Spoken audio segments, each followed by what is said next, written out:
I'm Justin Silverman of the New England First Amendment Coalition. Welcome to this month's 30-minute skills class on interviewing traumatized sources.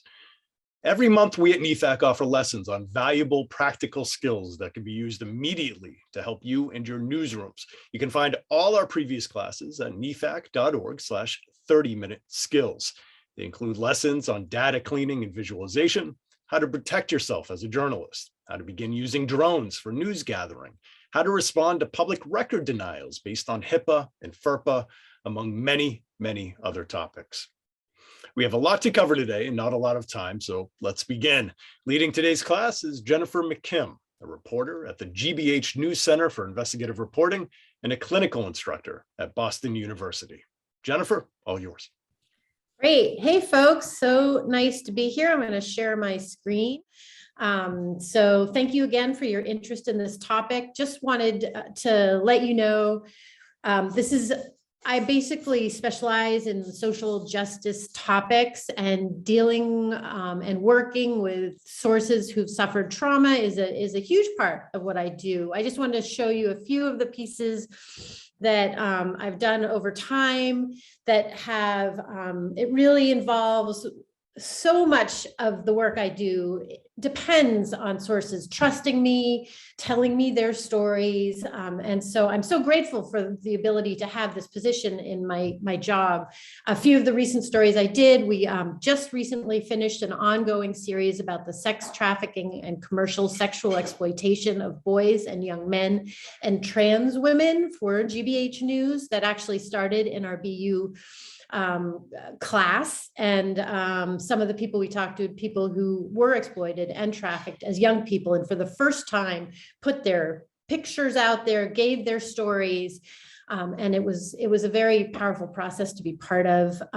Recently also did a story about a victim of a rape who had been raped in the 1970s, and nearly 50 years later had worried that she'd got the wrong guy and was willing to talk to me about what happened and her concerns. And basically, a source reached out to me. She actually interviewed me almost before we got this story out. Turns out her powerful words helped to have this man's conviction vacated, and now Tyrone Clark is out in the world. I did a year-long series on the child fatalities of children who had been abused and neglected by their caregivers, which was a very delicate subject, and talking to parents and grandparents of kids who died. So another very sensitive topic that was hard, both for me, my students and interns, and the people I spoke to. And lastly, we did a project recently, also started in my BU class, related to youth suicides, both in college and in high school, and had the hard and tough job of cold calling dozens and dozens of family members who had lost their children to suicide and asking them to talk to us about their stories. So all of these, I'm sure you can imagine how each of these topics can be very heavy and really important to get right and to be sensitive. So just some of the tips. I know we have a very short time and wanted to talk a little bit about it. One of the tasks of this 30-minute talk is how to motivate sources to tell their stories in empowering ways.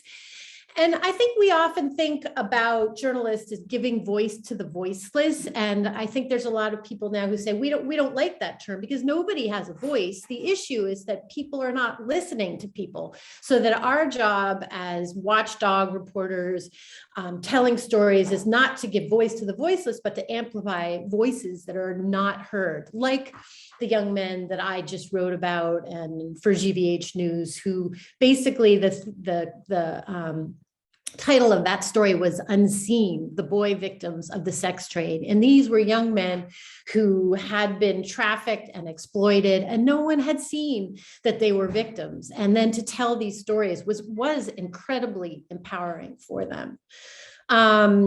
So one of the first things to do when you're thinking about what how to get someone to speak to you. When we first did this story on, I'll just start with the sex trafficking of boys and young men, since that's the most recent project I did. We decided, because Philip Martin at GBH News and we had written a bunch of stories about domestic trafficking of girls and women. And we got these contacts from sources saying, well, what about the boys? And we decided we wanted to write that story. But first we had to find people. And it's very, very challenging to find people who were really sort of buried under stigma and shame and embarrassment to tell their stories, even more than girls. And so we had to try, we were talking to dozens and dozens of people. We want to tell this story. How can we do it? Please help us find people. And basically, it took a long time, but we were able to find real human beings willing to tell their stories.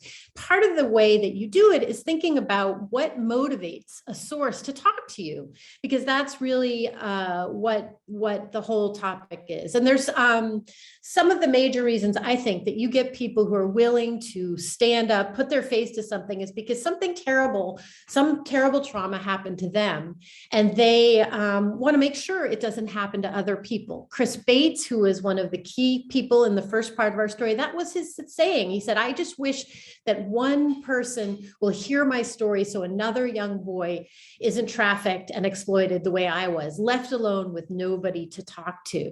They want to make sure that their loss and trauma means something. So, and that is an empowering part of getting people to tell their story.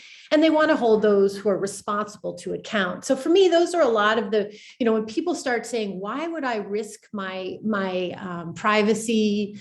Why would I deal with the trauma of speaking about this again? It's because it is empowering to be able to go from being unseen to seen. Chris Bates, who first told our story, just yesterday was given the key to his city of Worcester from the mayor in this very emotional ceremony, and really basically felt like I am no longer ignored. So that is an amazingly empowering thing for survivors and victims to see how their work can change their life and help other people. Other things to think about when you're talking with sources like this, it's really important to be completely transparent. You want to explain to them why you're doing the story, what you plan to do with it, not some sort of backhand, I'm doing this, and then suddenly I'm going to put you on the front page talking about your most intimate moments. I think especially with traumatized victims and survivors, they need to have control of the process. Letting them know how you expect the story to happen, where it's going to be published, when it's going to be published. I mean, I tell all my sources this anyway, but I think it's particularly important with people who've suffered trauma, who have been taken advantage of, to be very upfront about what you're doing. And be clear about your role as a journalist. You're not their friend, you're not their advocate, you're a storyteller. You are empathetic, you care, but you're also, make sure that you're not making unfair expectations with these sources. And then it's really important to, when you're talking to people, to know the subjects at hand, educate yourself, know the language, consider whether this is the type of person who anonymity is important. Of course, most in the media industry that there are certain times where we give people anonymity if we can explain it to our readers, listeners, viewers. So that would be undocumented immigrants or rape or sexual assault survivors, or people who are whistleblowers or at risk, vulnerable people like that. So it's important to discuss that, and also talk about, if you do put your face out there, it might be, you might be empowered. So it's a conversation you have, but in the end, you want to make sure that your sources feel protected and in control of what's going on. Also, in terms of where they feel comfortable to be interviewed. So for example, the woman who had suffered this terrible rape in the 1970s, when she decided to speak to me about her trauma, I offered her wherever she wanted to meet, in a park or, in an office. And she chose to come to the GBH newsroom with her husband, where she felt most safe about discussing what happened to her and why 50 years later, she's concerned that she had identified the wrong man, mostly because of racial bias, not knowing Black faces, not really understanding, and her concerns that this was leading to the wrong person being in prison. So when you get the interview, so if you've had those conversations, whether you're giving someone anonymity or not, again, with that woman, we had that discussion.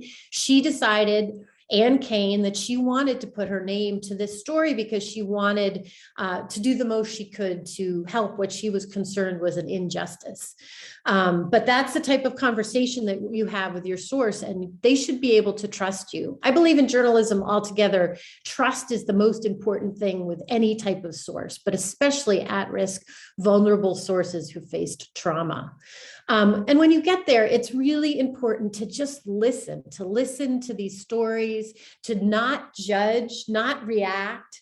I mean, a lot of good interviewing skills is the ability to be quiet, to listen, to not be afraid of silence, to look someone in the eye as they talk, lead them when you need to, but also let people tell their story because it's so key. And also, I think a lot of my best interviews go with, asking people to describe things and then asking them how they feel, and also why it's important. Ask them in your interviews why it's important for them to tell their story. And that can be some of the most compelling sound or quotes that you can get, and allow them to follow their lead. Like every good interview, what haven't you told me? What do you want people to know about what happened to you? I think that can be the richest information for stories. At the same time, don't be afraid to ask the hard questions. You have to ask them, even if they're painful. So one of the things that I think of when I'm asking hard questions, especially with traumatized, at-risk people, is you make sure you ask the question as in, some people would ask you, why. Don't say it's better to ask from someone else's point of view. Like, there will be readers who read this and wonder about this. So can you tell me? But don't be afraid, despite the type of sensitive conversations you have, to ask the questions you need, and also to write them down to make sure that you don't forget in the midst of tears. Often it's good to have Kleenex. Don't be afraid of tears. They occur in many of these types of interviews, and you need to be able to take that in. I think the other really important thing is to educate yourself about the issues at hand, because so often these topics can be very, very sensitive to the people. And if you know some of the issues, some of the language, you're going to do a better job not offending the people you're talking to, being at their level. And I know that language is always evolving. I've learned a lot over the years. I've been in journalism for 30 years, and language has changed. Times to talk with your editors. There's lots of resources. A few examples: when you talk to people about suicide, nowadays they don't like to say, they committed suicide, because that sounds somehow like a crime rather than died by suicide. There's lots of language around suicide that's really important to know if you're doing those stories. And I'm going to give you a few more resources on that in a minute. Not labeling people with the afflictions they have. Instead of calling someone a drug addict, call them a person suffering addiction.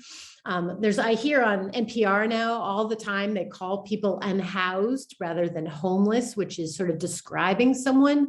You can decide whether your editors, what feels comfortable with you, but it is a really important thing to be thinking about this language at all time. I've been writing about sex trafficking for 15 years.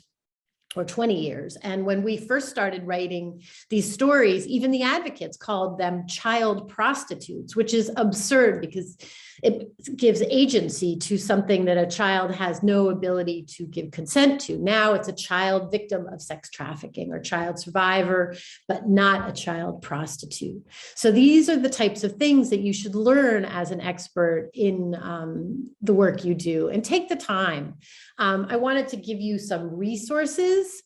There is the DART Center for Journalism and Trauma. They are one of the foremost centers for giving people information about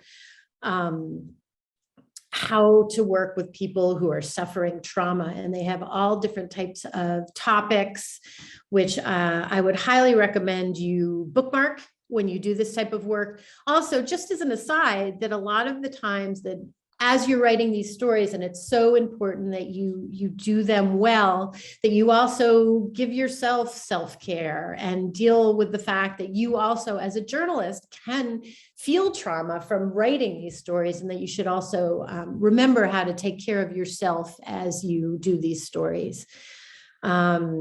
Reporting on suicide. As I mentioned, this is a very, very hard topic to cover, and really important, and also very sensitive, because there are real true links to contagion about covering suicide. So there has been studies that say if there's an article about suicide that it can cause other ones. So there's a lot of advice and lots of places to talk about the best way to cover suicide. And one of them is, if you'll notice, most of the time with when there's stories about suicide on any NPR, CNN, anywhere, at the bottom there will be, if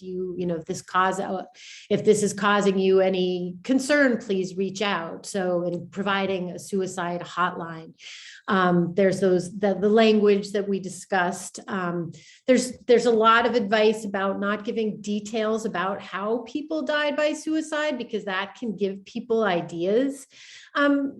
I don't believe that you need to follow every single rule that is provided on these websites, but I think it's very important to understand the considerations, talk to experts, talk to your editors, to think about the best way to use language to make sure that you're helping, not hurting. When we did this series on suicides, we talked to, for example, a mother whose son had died by suicide in high school, and she really wanted to tell this story because she wanted to make sure that other people like her son do not die. She wanted to make sure that there were resources out there. And that was why she decided to speak on the record and tell the story. But it was very hard for her. And I went to her house. I brought some students with me because it was part of a student project, and we listened to her tell her story. We listened to her cry. We went up to her bedroom and saw the room that years later had been untouched, the toothpaste still on the sink, and all those sort of details that create this story. But I think a lot of the beauty of that story was that we were able to really give her a voice that felt empowering. And also included in this, in a lot of these types of stories, is not to just make them one-offs. The idea is that you make sure you add a lot of statistics to show that, a very unsettling percentage of young people consider suicide every year, and the numbers are going up. And so that one of the pieces of advice when you're writing these stories about trauma is to make sure that it's not just one-off, that it is a systemic issue, and look at that as a bigger problem. So reporting on sexual violence, another issue, of course.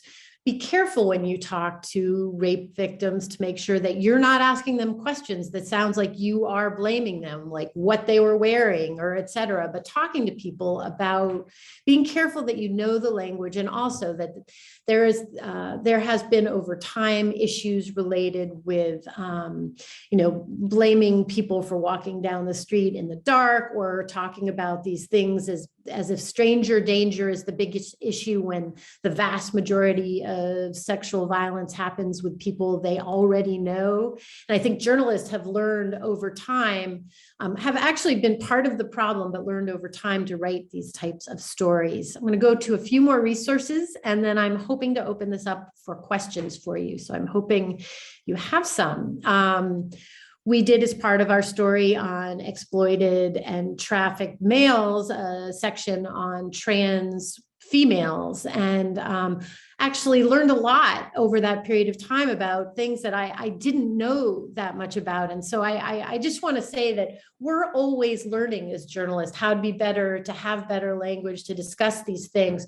So for example, don't use what they call a trans person's dead name in a story. That is very offensive. There's a whole list of great style help for people to make sure that more trans people are in our just regular day-to-day conversations in the media, not just brought out when it's, you know, the right month, et cetera. Because that was some of the pushback that we got. And we were trying to say, no, we're doing this story because we've been working on it for a year, not because it's November. So thinking about those things when you're doing those stories. These are additional resources that are on the DART website, but lots of things to think about, to educate yourself about how to write stories that are not making the problems worse, but are actually helping to empower our amazingly brave people who decide to speak with us, and to help the discussion and edify and increase public awareness in these stories. I would love to answer some questions if possible, if you have any out there. Jenifer, we have a couple lined up already. The first is, and I'll read it verbatim here. What do you do when a source starts crying? Sometimes the person's asking, sometimes I try to give them an easier question or a question that evokes hope afterwards, but I'm not sure if that's the right thing to do.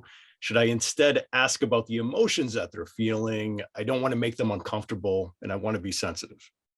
Well, I think that's so important to have all those feelings. I mean, we are human beings, you know, writing, talking to people, and I appreciate the reporter's sense of trying to figure all those things out. I think it's really important to try to sit back a little bit, not try to do too much, but just, you know, let the person talk. I think silence is one of the best parts of being a good and empathetic journalist, is to be listening to someone tell their story. And especially if they're in tears, it's probably because these are emotional things that they want to talk about. Yes, I think it's really important throughout the interview to explain or to talk about how these types of stories can make a difference. And that's why we do them. But I don't think you have to feel like immediately jumping into trying to make them feel better is the way to go about it. And while you're having this interview, how do you physically engage with the source? For example, how do you continue to make eye contact while you're also trying to take notes at the same time? You know, how do you strike that balance between doing what you have to do to document what you're being told, but at the same time, you know, being present for the person and engaging with them?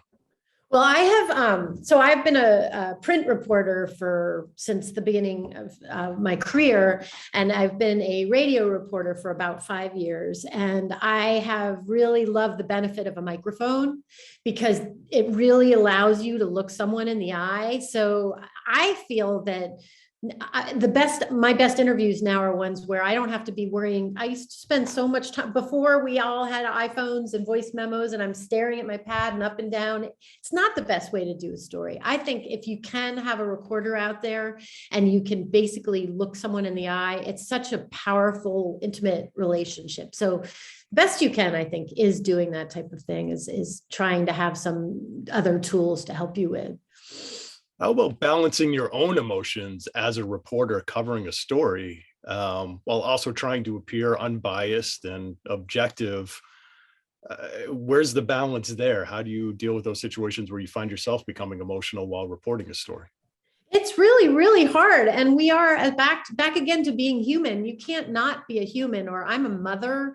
I think every story I've written about these topics, I always feel like it's the hardest and worst story I ever did. But writing about youth suicide was very, very painful for me. And to talk to women who'd lost their children to such a a tragic loss can be very emotional. So, I mean, I think most of the time I try to just be very still and very quiet. And like, I don't think it's our role to share a lot or to say too much. And another great skill I've learned in radio reporting is the idea of being silent. I think when you're doing print, we do a lot of oohs, ahs, and kind of, but if you're preparing for radio, you're generally, you have to nod with your eyes so you don't have a lot of your sounds interrupting it. And I found that it helps a lot in doing these very key interviews, sensitive interviews with people. And how about those situations where you're not in person interviewing someone, but you have to, for example, make a cold call? Do you have any suggestions or phrases that you typically use when you make these types of calls? How do they usually begin? A lot of the times, again, I think it's with the motivation. So when you're calling up a parent who has lost a child to suicide, I mean, you cold, like basically we had a database of all the kids who had died by suicide. And then we were trying to figure out systemic issues. And so we wanted to call them up. So basically you apologize for interrupting and you say that, that it's a tough subject and that you're trying to do this story to prevent the next thing from happening and to learn about it. There's a whole sort of industry of thought about forensics and following mortalities and deaths to see how we can prevent them in the future. So I think trying to bring it to the positive light of we're trying to learn from this to stop the next thing from happening is generally the way I can get people to talk. And let's see, what about sharing your stories or your reporting with the sources before it's published? Do you ever do this? And if so, under what circumstances? I think a general rule in journalism is that we don't hand a whole document to a source, but I generally like all my sources, whether they are, people who don't want to be in my story, a so-called hostile source or versus a at-risk sources. I like them to know exactly what to expect when my story runs. So I don't mind. I'll say I think it's especially if you're going to be on the front page of the Boston Globe related to some topic, you're like, you can explain that to them. And then also I'll read over leads and the parts that they're in so that they know how they're quoted. And I'm fine with that, but I would never tell them what other people are saying or things like that. But I think it's really good for them to have control about an understanding of how their story is coming out. All right. So to play this out a little bit more, you have a source that you've discussed the story with and what it's going to look like, but then they have some misgivings about the story and they want to back out of being in the story altogether. How do you handle those situations? So I knock on wood, that has not happened to me yet. I mean, I think generally if you talk to someone and you let them feel like they're in control all the way, they generally follow through. I mean, I think there's some people who might have a question about one issue. And I mean, I do think that no story is worth, railroading someone who's a victim into a story they don't want to be part of. So I think it is really important to let them say like, yeah, I'll be in your story, but you can't say where I live because I'm afraid someone's going to come and, put me at risk, or working with them to make them feel that they're in a better place, especially if it's anonymity, which is I've done many, many times. All right. Last question here before we wrap up. How do you go about finding sources if they're not right there in front of you on the scene? How do you go about in a very respectful, sensitive way, finding people that have experienced trauma that you would like to speak to? Well, it's one of the biggest challenges, and one is through advocates, trying, like if you're dealing with trafficking victims, working with all the advocate people to say, we really need help. There's also the just going out there, like going to a homeless shelter. At some point, I think with that particular story we just recently did, it was a lot of pounding the pavement, going outside your comfort zone to find people who are willing to talk to you that maybe are not channeled by the powers that be. So I think really important to get out of the office is one really key way, and just build a whole array of sources. Just anyone feel if they're interested in this topic and wants to reach out to me, I'm easily accessible at jmckim@bu.edu. My Twitter is @jbmckim. Would love to hear from any of you about what you learned today. Great. Well, thank you so much, Jenifer. And Thank you to everyone who joined us today. As a reminder, if you found Jenifer's presentation helpful in any way, please consider making a donation to NEFAC at nefac.org. Please also help us let others know about this programming. It's all provided to you as a free public service by NEFAC. So thank you all again for joining us. Thank you, Jenifer, and we'll see you all next month for our next 30-minute skills class.